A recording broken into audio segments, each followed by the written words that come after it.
Hello बच्चों, आइए बेटा हम लोग नेक्स्ट लेक्चर की ओर बढ़ते हैं सॉल्यूशन के, जो कि हमें डिस्कस करना था एजियोट्रोप्स के बारे में।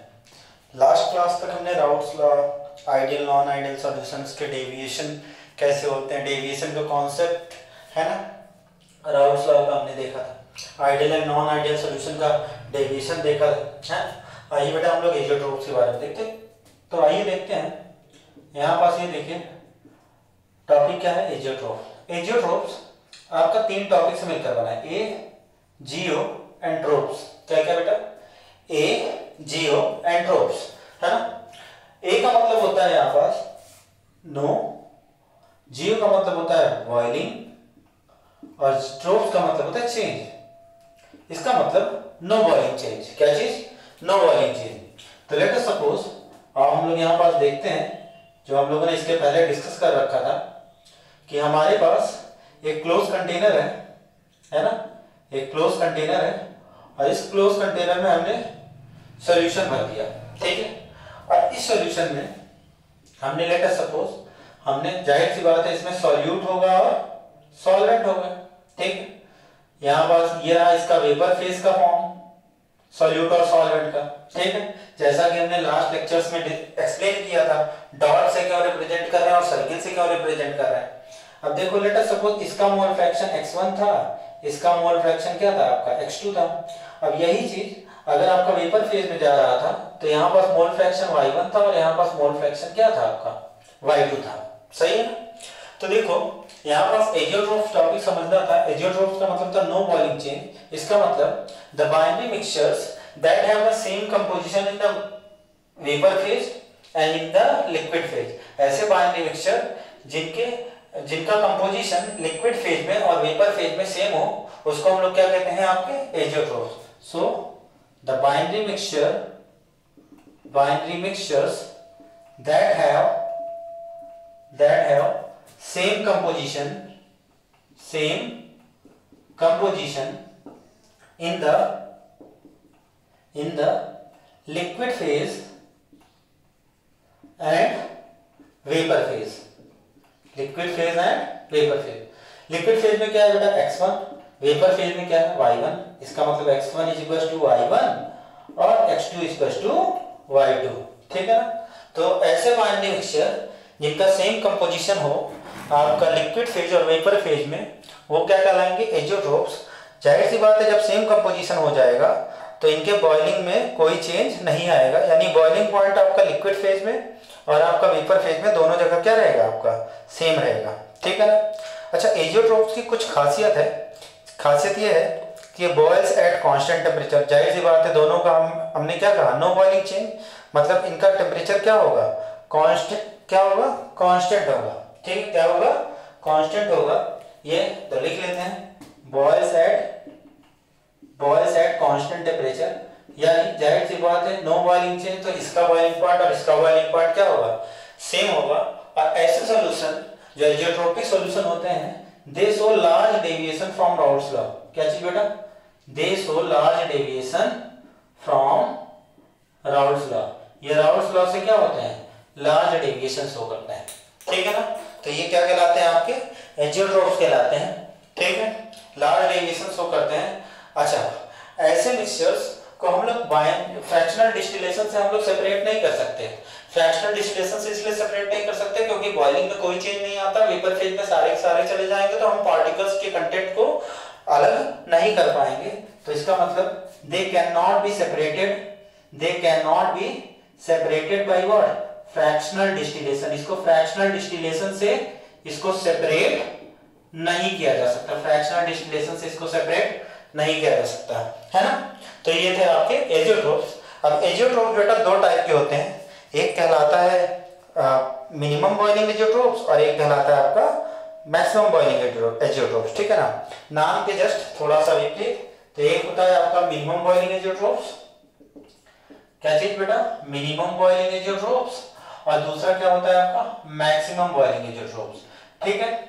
मिनिमम बॉइलिंग एजियोट्रोप्स में हमारा बॉइलिंग पॉइंट क्या होता है, एक्सपेक्टेड से कम हो जाता है, और मैक्सिमम बॉइलिंग में आपका बॉइलिंग पॉइंट एक्सपेक्टेड से क्या होता है, ज्यादा हो जाता है। तो minimum boiling azeotropes they show large positive deviation, क्या शो करते हैं, they show large positive deviation, है ना, ठीक है। और देखो maximum boiling azeotropes they show large negative deviation from the Raoult's law, ठीक है ना। आइए हम लोग मिनिमम बॉइलिंग एजेट्रोफ्स और मैक्सिमम बॉइलिंग एजियोट्रोफ्स के बारे में समझते हैं, ठीक है। तो कितने टाइप के बेटा, दो टाइप के, एक आपका मिनिमम बॉइलिंग एजियोट्रोफ्स, एक आपका maximum boiling azeotropes. Minimum boiling azeotropes large deviation show करता है किससे, राउल्ट्स लॉ से, है ना, large deviation, large positive deviation. और मैक्सिमम बॉइलिंग एजियोट्रोफ्स आपका लार्ज नेगेटिव डेविएशन शो करता है, आपका किससे, लार्ज नेगेटिव डेविएशन शो करता है फ्रॉम राउल्ट्स लॉ। तो आइए जो हम लोग पहला टॉपिक जो पढ़ने जा रहे हैं वो है आपका मिनिमम बॉइलिंग एजियोट्रोफ्स। क्या चीज बेटा, मिनिमम बॉइलिंग एजियोट्रोफ्स, ठीक है। देखते हैं, चलिए। तो ये रहा आपका मिनिमम बॉइलिंग एजियोट्रोफ्स।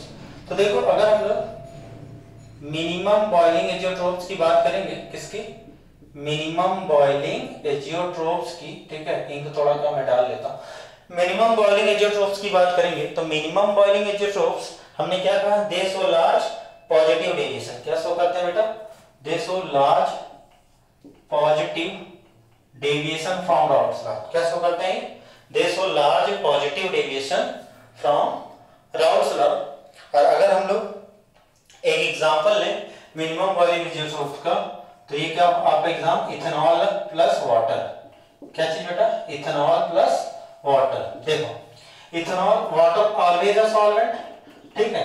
तो देखो मिनिमम बॉइलिंग, और ये क्या है आपका सॉल्यूट। तो देखो मिनिमम बॉइलिंग एजियोट्रोफ्स की अगर हम लोग बात करेंगे तो मिनिमम बॉइलिंग एजियोट्रोफ्स में आपका अगर हमारा सॉल्यूट सॉल्वेंट के कंपेयर में बहुत ज्यादा लार्ज अमाउंट में है, water is always a solvent, हमने बताया था, इसके पहले भी डिस्कस कर रखा है, ठीक है। वाटर क्या होता है, ऑलवेज सॉल्वेंट की तरह ट्रीट होता है। तो जाहिर सी बात है हमारा जो वाटर है, हम भले ही इसको 5% ले लें, 5% पर भी ये क्या रहेगा, सॉल्वेंट रहेगा। जबकि हमारा जो इथेनॉल है सॉल्यूट, इसको हम लोग चाहे जितना हायर अमाउंट में ले, ये आपका क्या करेगा, ये आपका सॉल्यूट ही ट्रीट होगा। क्यों, क्योंकि water is a universal solvent. तो ये देखो अब आप यहाँ पास, तो लेट अस सपोज इसको हमने कितना लिया, 95%। कितना लिया बेटा, 95%। और अगर हम लोग सॉल्वेंट की बात करें, सॉल्वेंट में हमने क्या लिया है आपका वाटर, इसको हम लोग ले लेते हैं 5%। तो ऐसे केस में हमें पता है इथेनॉल का बॉइलिंग पॉइंट कितना होता है, 78 डिग्री सेल्सियस, और वाटर का बॉइलिंग पॉइंट कितना होता है आपका 100 डिग्री सेल्सियस, ठीक है।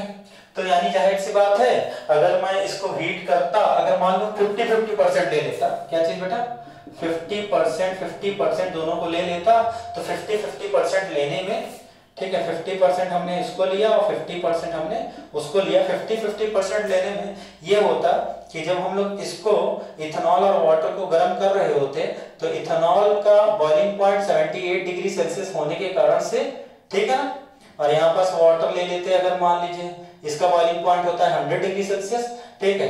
तो जाहिर सी बात है अगर 50-50% लेते, तो जब इसको हीट करना शुरू करते, तो अगर 80 डिग्री सेल्सियस को टेम्परेचर पर अगर इसको हम लोग हीट करते हैं ना, तो 80 डिग्री सेल्सियस टेम्परेचर पर ये जो इथेनॉल है वो इवेपोरेट होना शुरू हो जाता, वाटर एज इट इज रह जाता, और इस तरह से हम लोग इथेनॉल और वाटर को सेपरेट कर लेते हैं। ऐसा ही तो होता है फ्रैक्शनल डिस्टिलेशन में।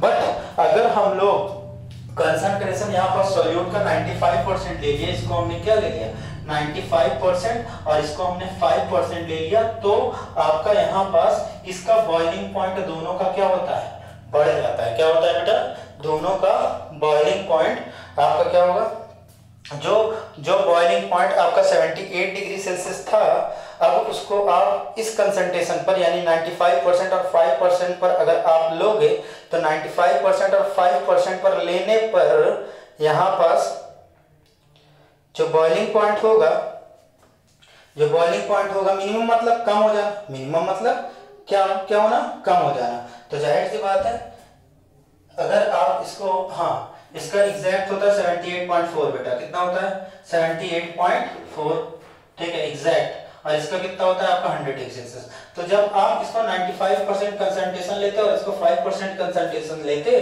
तो यहाँ पास इसका जो बॉइलिंग पॉइंट है वो घट कर दोनों सॉल्यूशन का क्या होता है 78.2 डिग्री सेल्सियस आ जाता है। यानी 78.2 डिग्री सेल्सियस पर जब आप इसको हीट करना शुरू कर देते तो आपका ये दोनों का दोनों इथेनॉल और वाटर क्या हो जाएगा, इवेपोरेट हो जाएगा। तो आप देखो यहाँ पास कि जब हम लोगों ने यहाँ पास इथेनॉल और वाटर का सॉल्यूशन बनाया और इथेनॉल को हमने 95% लिया और वाटर को हमने कितना लिया 5%, तो इस केस में दोनों का बॉइलिंग पॉइंट घट कर कितना आ गया 78 डिग्री सेल्सियस आ गया। यानी एक्सपेक्टेड बॉइलिंग पॉइंट से दोनों का क्या हुआ, एक्सपेक्टेड बॉइलिंग पॉइंट से जो भी था, देखो यहाँ पास मिनिमम वाला किसका है, इसका, इससे भी देखो कम हो गया दोनों का बॉइलिंग पॉइंट। यानी 78 डिग्री सेल्सियस पर जब हम लोग इसको हीट करेंगे तो दोनों का दोनों क्या हो जाएगा, इवेपोरेट हो जाएगा। उसमें आपका ना ही वाटर बचेगा ना ही इथेनॉल बचेगा। तो इसको हम लोग क्या कहते हैं, मिनिमम बॉइलिंग एजियोट्रोप्स कहते हैं, जो कि क्या शो करता है, आपका लार्ज पॉजिटिव डेविएशन शो करता है। ठीक है ना। ऐसा केस कब होता है, जब हम लोग कंसंट्रेशन 95 और 5 का लेते हैं। आ रही बात समझ में। तो ये क्या था आपका मिनिमम बॉइलिंग एजियोट्रोप्स। ये मिनिमम बॉइलिंग एजियोट्रोप्स क्या शो करते हैं, लार्ज पॉजिटिव डेविएशन शो करते हैं राउल्ट्स लॉ से। हमने अभी भी ये भी तुमको बताया कि यहाँ पास इन दोनों को फ्रैक्शनल डिस्टिलेशन से अगर उसने एजियोट्रोप बना लिया किसी सॉल्यूशन ने, तो सॉल्यूशन के एजियोट्रोप बनाने के बाद हम उनको फ्रैक्शनल डिस्टिलेशन से अलग नहीं कर सकते। क्यों, क्योंकि देखो दोनों का बॉइलिंग पॉइंट क्या हो गया है, घटकर 78.2 डिग्री सेल्सियस हो गया। तो ऐसे केस में जब हम लोग इसको गर्म करते तो यहाँ पास दोनों को दोनों क्या हो जाएंगे, इवेपोरेट हो जाएंगे। ना ही हमारे पास इथेनॉल बचेगा ना ही वाटर बचेगा। ऐसा आप लेबोरेटरी में आप एक्सपेरिमेंटल वैल्यू को लेकर आप कर सकते हो। ठीक है ना। अब हम लोग देखते हैं मैक्सिमम बॉइलिंग एजियोट्रोप्स। क्या चीज बेटा, मैक्सिमम बॉइलिंग एजियोट्रोप्स। तो अगर हम लोग अब देखो मैक्सिमम बॉइलिंग एजियोट्रोप्स की बात करेंगे तो यहाँ पास मैक्सिमम का मतलब क्या हो जाना, ज्यादा हो जाना। तो देखो एक मिनट, हाँ ये मैक्सिमम बॉइलिंग एजियोट्रोप्स है ना। क्या चीज, मैक्सिमम बॉइलिंग एजियोट्रोप्स। आओ देखते हैं मैक्सिमम बॉइलिंग एजियोट्रोप्स। तो देखो मैक्सिमम बॉइलिंग एजियोट्रोप्स की बात करेंगे, मैक्सिमम का मतलब क्या हो जाना, ज्यादा हो जाना। इस केस में जब जो आप कंसंट्रेशन ले रहे होगे 95.5 का ही रहेगा। ठीक है ना। इसमें कई सारे ऐसे भी आपके सॉल्यूशन होंगे जिनका बॉइलिंग पॉइंट एक्सपेक्टेड से ज्यादा हो जाता है, जैसे HCl plus water. HCl plus water को अगर हम लोग लेंगे, ठीक है, 95 और 5 के केस में, तो ये तो आपका क्या है, सॉल्यूट है, और ये क्या है, आपका सॉल्वेंट है। तो यहाँ पास इसका बॉइलिंग पॉइंट होता है आपका कितना, 84 डिग्री सेल्सियस। ठीक है, कितना बेटा, 84 डिग्री सेल्सियस। जबकि इसका कितना होता है आपका, हाइड्रोक्लोरिक एसिड है ना, तो इसका कितना होता है आपका 100 डिग्री सेल्सियस। लेकिन इन दोनों का जब हम लोग एजियोट्रोप्स अगर इसने बना लिया इस सॉल्यूशन ने, तो इनका बॉइलिंग पॉइंट होकर कितना हो जाता है 110 डिग्री सेल्सियस। यानी अगर इस केस में 105 डिग्री सेल्सियस पर भी इसको हीट कर रहे होते इस सॉल्यूशन को, तो इस सॉल्यूशन को हीट करने पर 105 डिग्री सेल्सियस में वो एज इट इज सॉल्यूशन उस कंटेनर में बना रहता, उसमें कोई भी चेंजेस, कोई भी इवेपोरेशन प्रोसेस आपको दिखाई नहीं देता। तो यहाँ पास ये देखो कि जो बॉइलिंग पॉइंट है वो एक्सपेक्टेड से क्या हो गया, ज्यादा हो गया। इस वजह से इसको हम लोग क्या कहते हैं, इसको हम लोग कहते हैं मैक्सिमम बॉइलिंग एजियोट्रोप्स। और मैक्सिमम बॉइलिंग एजियोट्रोप्स क्या शो करता है, लार्ज नेगेटिव डेविएशन शो करता है फ्रॉम द राउल्ट्स लॉ। क्या चीज बेटा, large negative deviation from the Raoult's law. तो आओ देखते हैं यहाँ पास ये क्या शो करता है, लार्ज नेगेटिव डेविएशन। ठीक है ना। अब देखो, अब हम लोग बात करने जा रहे हैं और एक आध एग्जांपल ले लेते हैं। तो यहाँ पास let us suppose nitric acid plus water, और नाइट्रिक एसिड और प्लस वाटर का केस में ये आपका 32% ले लें और ये आपका 68% ले लें, तो ये क्या बना लेगा, एजियोट्रोप बना लेगा। ठीक है। और कैसा एजियोट्रोप बनाएगा, आपका मैक्सिमम बॉइलिंग पॉइंट का एजियोट्रोप बनाएगा। यानी जो भी इनका बॉइलिंग पॉइंट होगा उस बॉइलिंग पॉइंट से जो सॉल्यूशन मिलेगा उसका बॉइलिंग पॉइंट क्या होगा, ज्यादा होगा। ठीक है ना। तो इसको हम लोग क्या कहते हैं बेटा, एजियोट्रोप्स कहते हैं। ठीक है। तो आइए हम लोग नेक्स्ट पार्ट की ओर बढ़ते हैं। तो इसमें नेक्स्ट पार्ट है आपका इसमें आपका न्यूमेरिकल्स का। तो न्यूमेरिकल्स में हम लोग जो पहला न्यूमेरिकल्स है उसको देखने जा रहे हैं। ठीक है। तो पहला न्यूमेरिकल है इसमें, चलिए नोट करते हैं हम लोग पहला न्यूमेरिकल। तो न्यूमेरिकल है आपका the vapour pressure of pure liquids A and B। Question है क्वेश्चन है बेटा, the vapour pressure of pure liquids, है ना, ए एंड बी